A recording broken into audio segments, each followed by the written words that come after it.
Lorsque la Grande Fracture mit un terme au grandiose empire des elfes, les survivants, guidés par la prêtresse Tyrande et le druide Malfurion, interdirent l'usage des magies arcaniques. Si cette prohibition était facile pour les elfes qui vivaient au fond de la forêt, ceux qui, par leur naissance, avaient toujours été abreuvés d'énergies arcaniques ne pouvaient s'y résoudre. Incapables de faire taire leur soif de magie, ils furent exilés.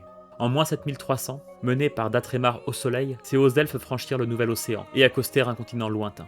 Autour d'une intense source de magie, le puits de soleil, ils posèrent les premières pierres de leur nouveau royaume, sur cette contrée parcourue de flux arcaniques qu'est Talas. L'endroit n'était toutefois pas vierge de civilisation. L'antique empire des trolls Amani revendiquait cette terre sacrée qu'empiétaient ces étrangers. La guerre ne tarda pas, et, en moins de 1800, des flots infinis de trolls déferlèrent sur le jeune royaume. Seule l'aide des humains sauva la cité de Lune d'Argent. Les elfes en seraient longtemps redevables. Lorsque, en l'an 5, les royaumes humains firent alliance pour faire face à l'invasion de la horde des orques, les hauts elfes furent entraînés dans le conflit.